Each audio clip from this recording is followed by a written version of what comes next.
Good afternoon. Hello. Today we are covering a subject that I just finished. And so I put it online about 20 minutes ago. So I don't expect you to have read it yet, obviously. And it's a pretty simple thesis, but I hope you find it interesting. It's a very, Mexico has a very interesting, dramatic history. All right. And so what we're going to do is we're going back and forth between American history and Mexican history to try to give you full context of what's going on between the two worlds that the Mexican Americans found themselves in. All right. And yeah, so let me finish getting these names. Uh-oh. Hmm. Can anyone else having a problem hearing me? That's not good. I don't know what was different.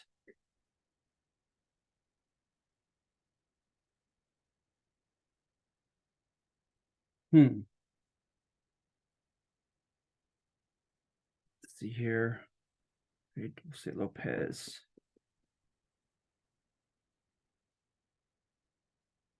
Okay. How many people? Can you give me a thumbs up? Can you hear me? Can you hear me? Okay. Okay. Thank you, Fatima. Jose, thank you. Okay. So who was it again? I'm hoping that person can now hear me. Okay. All right. All right. For not hearing anything now or not seeing anything from you, I'm going to assume and hope that the problem has been rectified. Manuel, thank you, bud. All right. So great. That's great to hear. So let's get right into it. Okay. All right. Well, the Ciudad Juarez is named after Benito Juarez, and he was the first fully indigenous Native American president of Mexico. What's funny is he was a contemporary of Abraham Lincoln, and you could see a lot of parallels.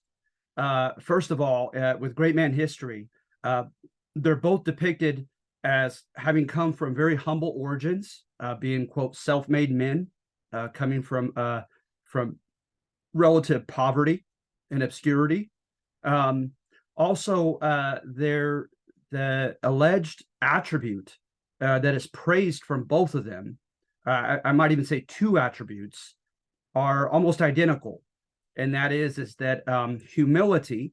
They both were depicted in the primary sources as being very humble men, Abraham Lincoln and Benito Juarez, and they were contemporaries in the 1850s and 60s, in the middle of their nation's respective drama, and also quietly tenacious, right? Whereby they were easily underestimated by their opponents. They weren't supposedly, according to the primary sources, they weren't much to look at. They weren't prepossessing. They were very self-effacing and humble. But people time and again underestimated them. Their staying power, their resilience, and their tenacious adherence to modern liberal principles. Okay, so yeah, they're going to be contemporaries with each other, and they're both going to be involved in civil wars in their respective countries in the 1850s and 60s. All right, almost at the same time. So, very simple thesis I have here. All right. I start off with liberation theology because I want to give the Catholic Church its due. All right. In the 1900s, you had some brutal dictatorships in Latin America. You had Trujillo in the Dominican Republic. You had the Somoza family in Nicaragua, and the list went on and on with these quite dictatorial leaders of Latin America. And there was a lot of social injustice. So, for instance, like the Banana Republic of Honduras, right? Like 88% of the land was owned by fewer than 2% of the country. It was just very inequitable in land ownership. Most of the wealth that it was extracted came from bananas and other exported fruit from Standard Fruit Company and other big international corporations. And so the common peasant didn't see a penny of that. And so you had people in the Catholic Church that rose up in the name of liberation theology. All right. And as I put here from a website, I just took a direct quote from the website by Olivia Singer. She says, during the mid 20th century, disenchanted members of the clergy and the oppressed classes of Latin America united together to reinterpret the role of the Catholic Church in everyday society and to reclaim religion towards the pursuit of social justice. It was a very simple message, is that the Catholic Church should not just confine itself to the hereafter, right? To worrying about people's eternal souls and trying to get them to heaven. But they need to worry about injustices in the here and now, right? And so that you might make the argument that in Latin America, perhaps the Catholic Church was slow in coming around to that fact, because that is just the opposite case of what you're going to read about here. All right. In Mexico, up through the mid 1800s, the Catholic Church is depicted as being at the center of the problem that Mexico, or the problems, plural, that Mexico was trying to overcome, trying to rectify.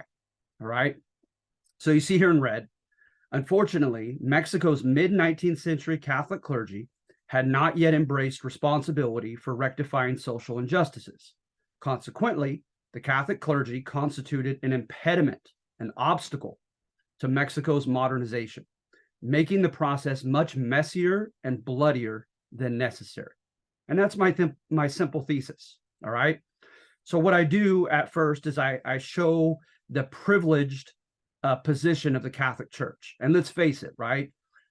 In many, many times of not just modern history, when you are in a privileged and powerful position, historically, as any kind of demographic, any category of the population, of any civilization, you tend to be conservative.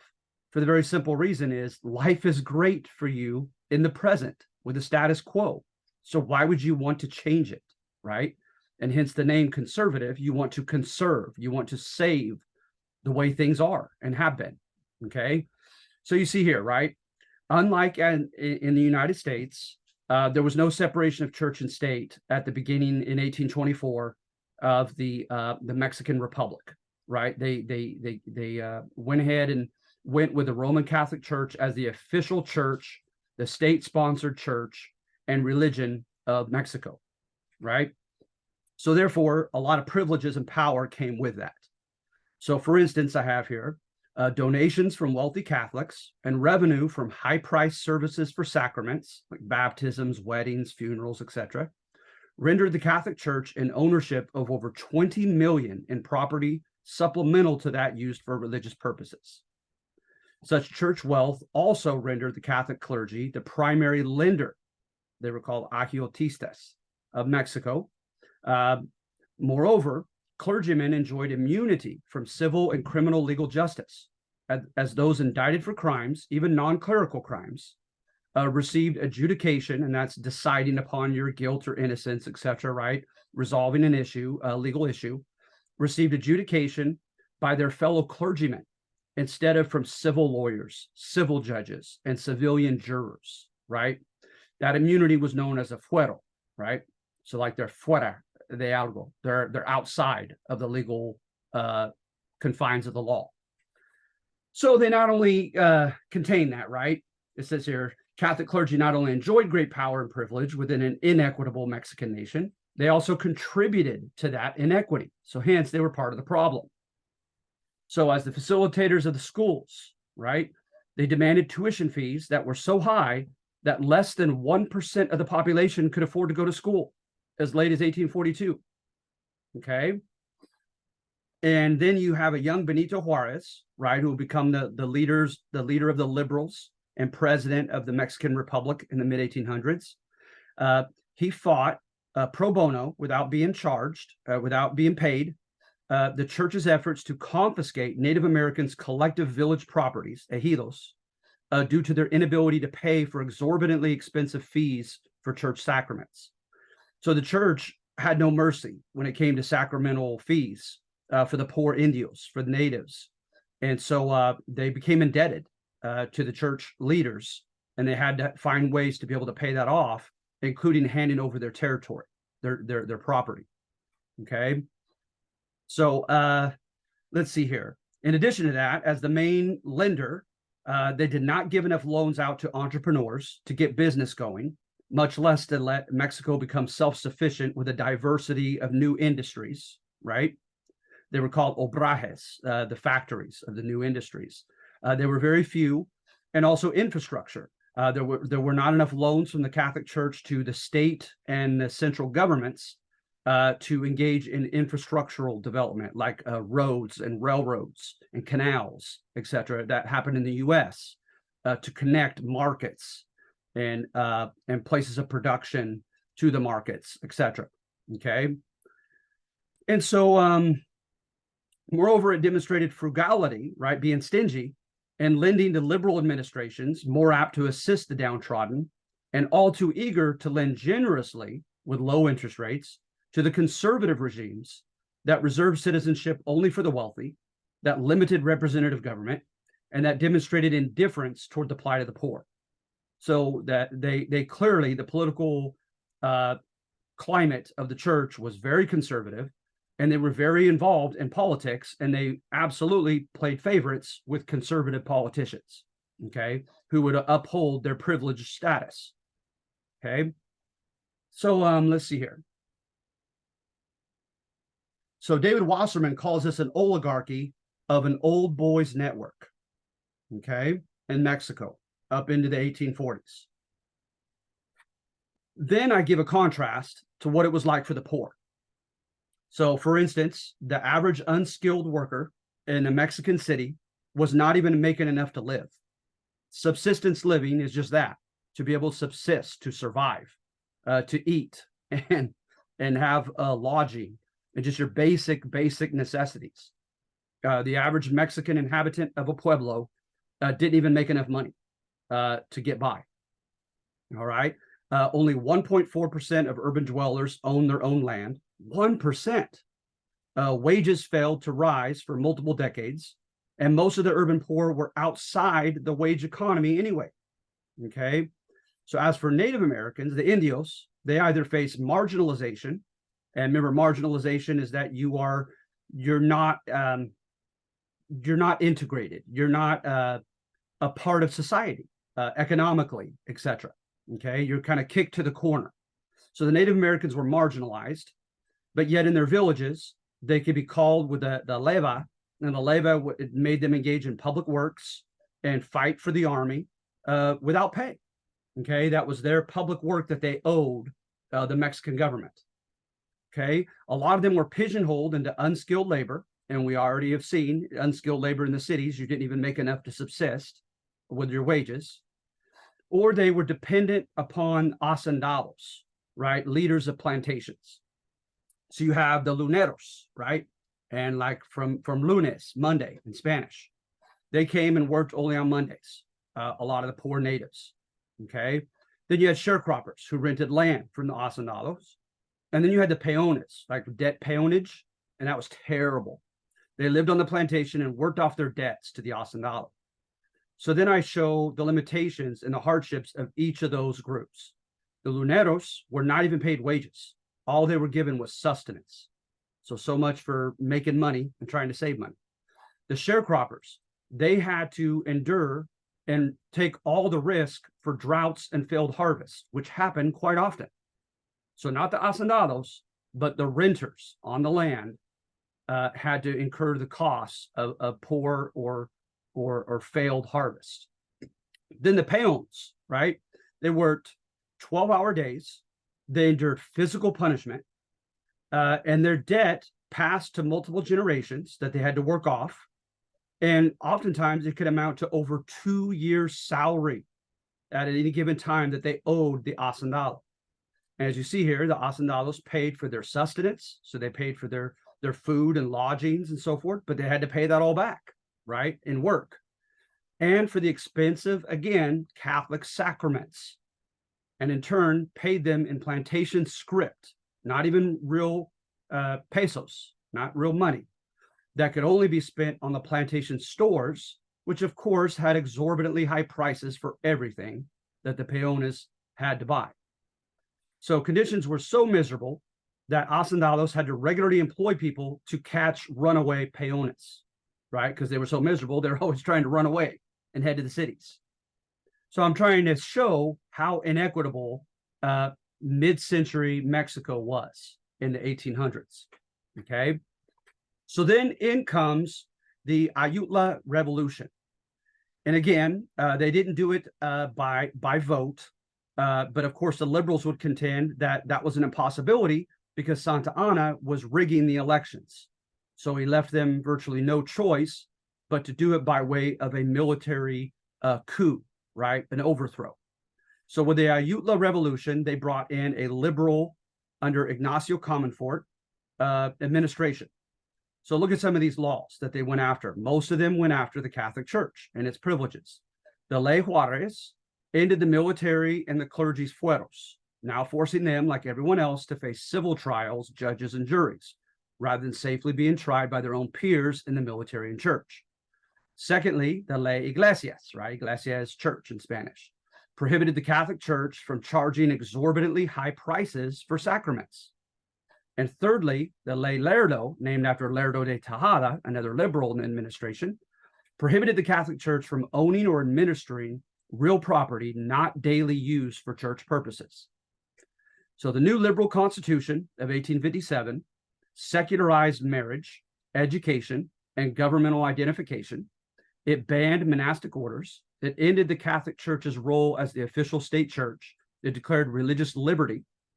So notice, right, in the name of modernization, in the name of social justice, the liberals clearly saw the church as the center of their problems that they had to deal with inequity, right? And remember, inequity is basically just mainly economic, but also political unfairness, okay?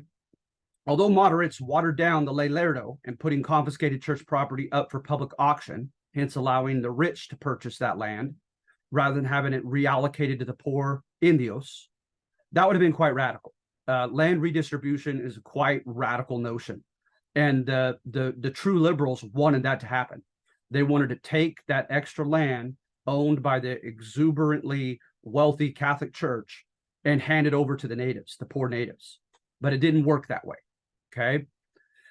So let's see here. So these were known collectively as the Reform Laws and the Liberal Constitution of 1857, okay? So it says here, right, they were interpreted by the Catholic Church as a liberal declaration of war. Those who swore allegiance to the liberal constitution, those who purchased and confiscated Catholic property, and even those who supported the 1857 Constitution's Bill of Rights, which gave basic things like freedom of religion, freedom of the press, freedom of education, freedom of speech. Those who supported those things were denied the sacraments by the Catholic clergy. They were denied last rites before they died over their soul. They were denied burial on holy ground, and they were threatened with excommunication as heretics. And remember, with the Catholic denomination of Christianity, excommunication is tantamount to your soul being damned to hell, right? Without the Eucharist, without the sacrament of reconciliation, good luck in making it to heaven. So even Pope Pius IX intervened with an official statement to Mexican Catholics to energetically reprove everything the Mexican government has done against the Catholic religion and in scorn of ecclesiastical authority. So this is becoming like a religious war, right? This liberal reform movement. So consequently, mid-19th century Mexicans felt torn between embracing a liberal administration that afforded more rights and opportunities for the common man, created a representative national legislator with powers against the president, citizenship for all men, sorry women, but at least for the mid-1800s, that still was relatively progressive, including all men, and a Bill of Rights, and remaining loyal to their ancestral religion that made authoritative claims about the eternal destination of their souls. So clearly, the stubborn conservatism of the Mexican Catholic Church and the Liberal Party's blatant attack upon its power divided Mexican society into two hostile and completely uncompromising camps. And here you see Benito Juarez right at the center of this liberal reform. All right. Remember, polarization means that everyone is kind of pushed into one of two opposing camps. That, you know, kind of like with magnetism, with polarization, everyone is like this. They go to the left or to the right on the political spectrum. And that's what's happening here.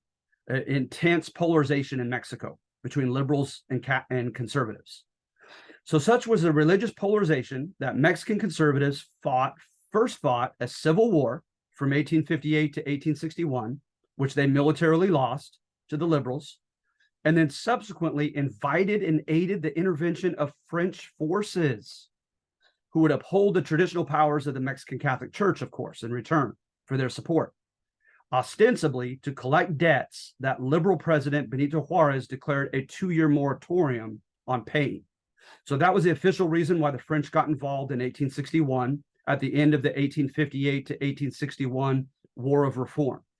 So the liberals and conservatives literally had a civil war, and the liberals won in the span of 3 years from 1858 to 1861. But no sooner had they won and Benito Juarez had become the president that the French came in and said, oh, you're declaring a 2-year postponement of paying your debts to France. We're intervening ostensibly to collect those debts, right? So 1862 began luckily, auspiciously, for the Mexican liberal government as it won a decisive battle at Puebla, which was known as the Cinco de Mayo, right? Under Ignacio Zaragoza and Porfirio Diaz became the heroes, the Mexican heroes in defeating the French on that Cinco de Mayo in 1862.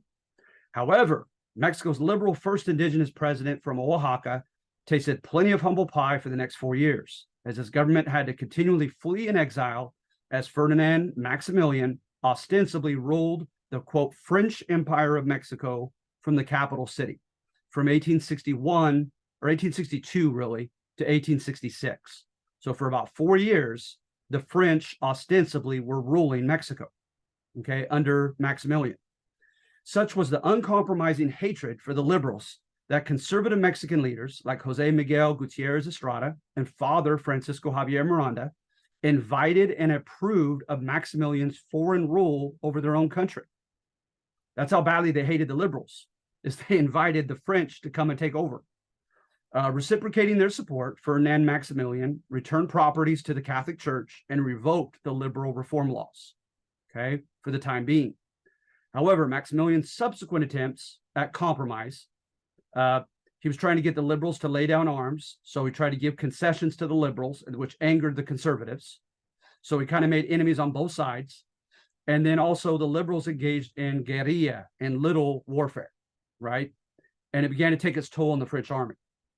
Also, Abraham Lincoln wrote a stern letter to Maximilian, citing the Monroe Doctrine and stating that France had no business in Mexico, in the American hemisphere, taking over a sovereign country, and basically implying that once the Civil War in America from 1861 to 1865 was over, that he was going to deal with France. Okay, so that was a big threat to the French rule. And then also Germany in 1873 will become united, but it's already beginning to unify in the 1860s under Otto von Bismarck and becoming a major threat to France as its neighbor back in Europe. So those two reasons also tended to keep the French throne from sending more troops over to Mexico, right? It kind of tied the hands behind the backs of the French army. So finally, in 1867, liberal Mexican forces surrounded Maximilian's French and conservative army, ending with a French evacuation, a liberal victory, the re-implementation of the reform laws in the liberal constitution of 1857, and the execution of Maximilian. They put him before the firing squad and killed him. Multiple modern nations, have devised liberal constitutions and regimes, affording universal citizenship, representative government, separation of church and state, with bills of rights containing individual human rights, without the anarchy of civil war and foreign invasion. Mexico's trek to modern liberal standards, however, entail both, largely on account of its Catholic Church's political power, its stubborn resistance to change, its political involvement, and its pressure applied to its parishioners to oppose the liberals at all costs. So in the subsequent liberation theology movement of the 1900s, the Catholic Church chose the right side of social justice. But in Mexico, the previous century, it made the path to social justice and modernization unnecessarily painful. And it's that simple. It's that short. All right. So it's just one section, and it's a pretty simple thesis that the Catholic Church of Mexico in the mid 1800s was awfully powerful, was awfully privileged, and therefore, rather predictably, it became rather conservative. It got itself heavily involved in politics, especially when the liberals, in their path to trying to bring about social justice, modernization, democratic improvements to their country, the liberals did pretty much make a big target of the Catholic Church. They thought the Catholic Church was right at the heart of the archaic, right, like the outdated, old school problems and inequities that Mexico had to overcome. And then when that happened, the Mexican Catholic Church dug its heels in, forced its parishioners, who were, its Catholic members, to choose a side, put every pressure they could apply to have them choose the conservative side. And you imagine the irony there with like the Indios, with the Native Americans. They were exorbitantly charged these sacrament fees that they couldn't pay, and had to increasingly give up their own lands. They were working in debt peonage for rich hacendados. And in comes a liberal regime under, Comonfort and Benito Juarez, and they want rights for all human beings. They want, more opportunities for everyone to go to public school, and these improvements that will clearly help the less fortunate. But yet those less fortunate are going to mass and being told, if you side with the liberals who are actually ironically trying to help you, you're going to go to hell. You're going to be excommunicated possibly from the Catholic Church. So I'm just saying that unnecessarily, Mexico's uber conservative Catholic Church in the mid 1800s made the path to modernization and towards social justice much messier and more painful than it had to be. Okay. Anybody have any comments on that? Any comments or questions?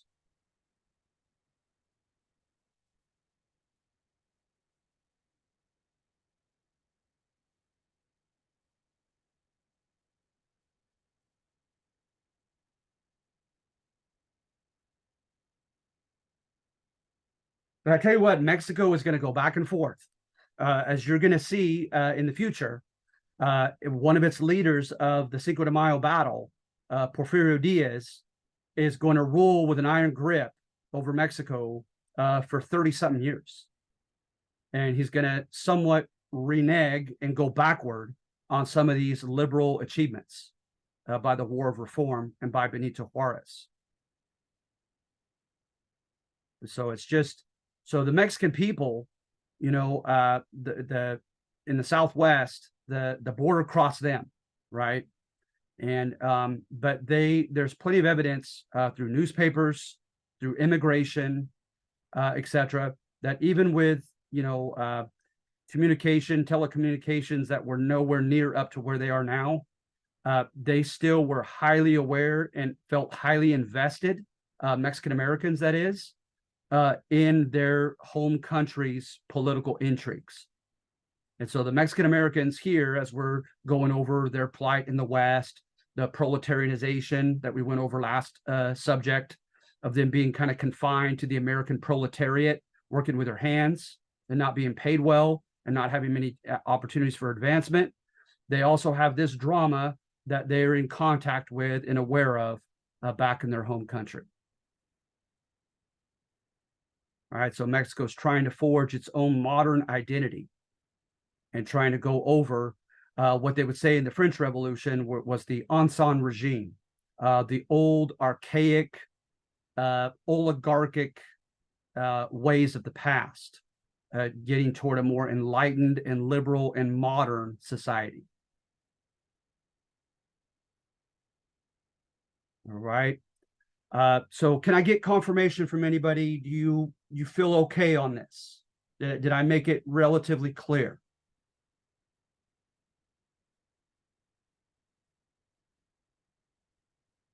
And if not, please ask me a question.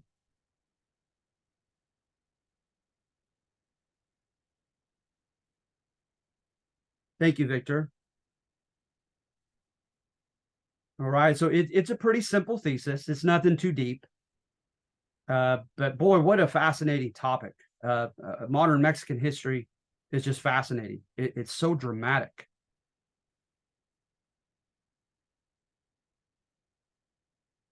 Right.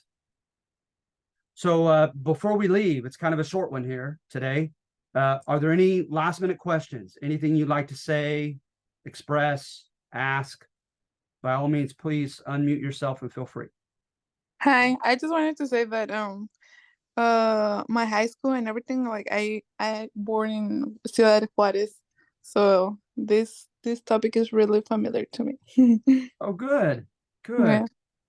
Yeah, he is Benito Juarez is fascinating to me. Every chance I get to try to read something on him, I take advantage of it. A fascinating figure, fascinating chapter of history. It really is. And Fatima, if you've learned anything that could supplement what I've covered, by all means, feel free to share it with the rest of us. Mm. Well, one thing that I find a little bit fun was that Benito Juarez was really short, and Yes, pictures you like imagine that it was tall, something, but no, in reality, like the was one thing that they tell us is that he was really, really short and really powerful with his words. Mm. that's right. That's right. Yeah, I want to say he was like 5'3". Yeah, Mhm. he was quite short. And I just love like the anecdotal stories, like one thing that's kind of ironic, right? Is that remember that as an Indio, he was taken in by a friar who afforded him an opportunity to go to seminary. And so he at first was studying to become a priest, right? To become a sacerdote. Mm. But he found that it wasn't for him. And so instead, he found himself going through law. And he was the first person in the state of Oaxaca, especially indigenous, uh, to basically pass the equivalent of the bar exam and to be like really because in the mid through through the mid 1800s in America as well, it was a rather informal process of becoming accepted to the bar. It was mainly just your time spent working under the tutelage of another lawyer, right? But with him, it was more official, of passing tests, studying courses, etc. He really earned that mark to become a lawyer. And I love the story where he is in hiding during the French takeover, and he comes and is taken into a home, and he asks for some water to drink at the table, and the criada tells him basically, "Get your own drink. Who do you think you are?" Because he wasn't much to look at. She didn't. She thought he was just a commoner coming in, and then she subsequently finds out that he is the liberal president of the country who's in hiding, on the move, right? Governing in exile against the French takeover. And of course, she was mortified. She couldn't believe that she had just spoken to the president like that. And of course, he didn't think anything of it. They said when it was discovered of who he was, that he just chuckled and said he didn't falter one bit for that. So hence that marked humility that he had. But yeah, but I'm Mhm. sorry. Yeah, that was really interesting, like, how like the history of Benito Juarez, and it is just really famous in where I used to live. So Yeah, and I guess right that Ciudad Juarez had another name before that, and he was in exile in that city for a while with the French takeover, and so they renamed it Ciudad Juarez for that reason, because he was Hmm. in exile there for a while. He was running. Hmm. Yeah, so just a fascinating character, fascinating guy. Um, and like I said, I've read things where they've compared him the parallels that he shared with Abraham Lincoln, and it's very fascinating. They really did have a lot of parallels in their history. So yeah, that's the source of the Cinco de Mayo. They were outnumbered. It was a very unlikely battle, of unlikely victory. Ignacio Zaragoza and Porfirio Diaz were incredibly brave and incredibly smart in attacking the right flank of the French army at the right time. And so, hence to this day, the Cinco de Mayo is a heavily celebrated Mexican holiday, and here for Mexican Americans as well. All right. So, anything else? Anybody? I hope you found this at halfway as interesting as I do. I know I'm a history nerd, but like I said, the history of modern Mexico is just so fascinating. It's so dramatic. So a civil war followed by a foreign occupation by a French emperor. That is something else. And like I said, the liberals prevailed, at least for now, in reinstituting the reform laws, the liberal constitution of 1857, the laws against the Catholic Church, etc. They're going to prevail for now, like I said, until Porfirio Diaz comes in and takes over. All right. So if there aren't any other questions, you guys, I'm done already. I hope that's okay. It's kind of a short one today. I have a question. Sure. It's not about like the assignment for today, but last Monday I forgot to ask about the assignment of the Tale of Two Republics. Sure. It didn't have like a submit button, so I did the assignment, but I just didn't upload it. So like I don't know what to do about it. Oh no. Okay. So it's not like the other assignments, huh? The Tale of Two Republics, it didn't have an opportunity for you to submit it. Yeah, it didn't. Oh shoot. Okay, I'm gonna write that down right now, and I'm gonna look into that as soon as we finish. Okay. Okay, Thank you for letting me know. no problem. Yeah, and clearly, if I failed to hit the submit button and the submit online, and I do so, I'm going to need to send out a message, and then of course, anytime that you guys turn it in, it won't be considered late because that was my fault.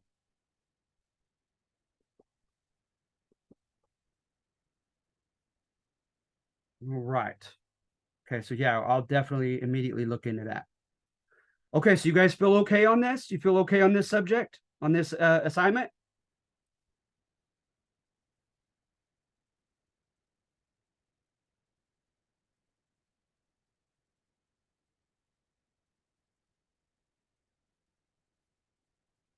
All right, I'm going to interpret your silence as a good silence that you are. All right. So if you guys don't mind, I'm going to go ahead and thank you, Fatima. If you don't mind, I'm going to go ahead and just call it a day, okay? And I will look into the Tale of Two Republics immediately and give you guys an announcement if I fail to make it submittable. All right. So you guys have a great week, okay? And take care. Okay, have a good day. Thank You you. too, Dulce. Thank you.